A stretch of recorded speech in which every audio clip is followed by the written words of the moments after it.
Nampak kening sampai dulu. Masya Allah. Semata-mata datang sini. Beradab, Masya Allah. Masuk. Cuba masuk.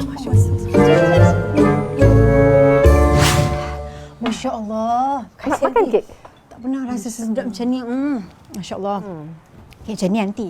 Sebenarnya, saya ni nak buat daurah. Tapi kita faham lah, Ustaz mesti sangat sibuk Oh, kan? memang Ustaz sibuk sangat. Itulah saya yang tak berapa sibuk ni, tapi lebih kepada penyibuk lah kan.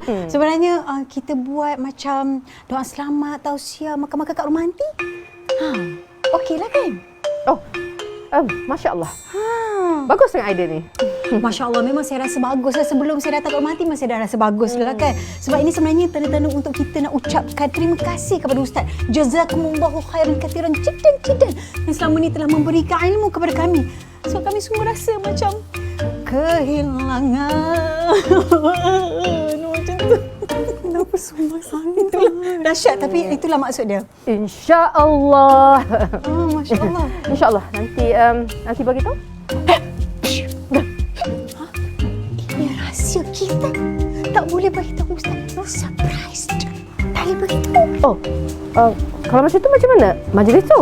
Okey, macam ni. Dulu kita buat doa selamat, ya. Lepas tu kita minta lah Ustaz buat tausiah sikit. Lepas tu kita buat macam makan-makan macam tu. Tapi bab makan nanti jangan risau. Saya akan order dekat kedai lah. Sebab kalau saya masak tu jadi masalah pula. Macam tu. Tapi tak tahu kau nak anak aku tu. Ya. Kan? InsyaAllah.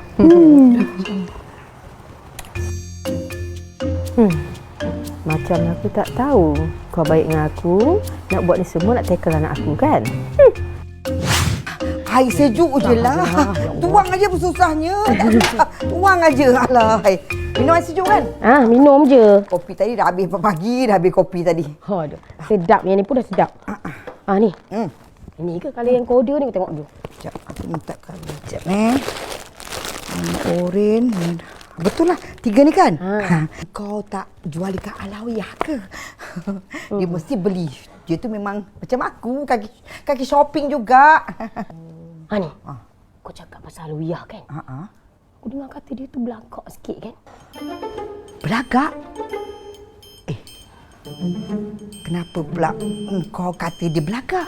Alah, dia bangga sangat ya, yang kononnya dia ni keturunan Ahlul Bait. Tak maaflah. Memang Alawiyah tu kawan aku kan. Tapi yelah, selama aku berkawan dengan dia, aku tak pernah dengar pula dia belagak pasal benda-benda tu. Bila pula dia cakap? Sebab engkau pun Ahlul Bait. Si Hafsah cerita kat aku.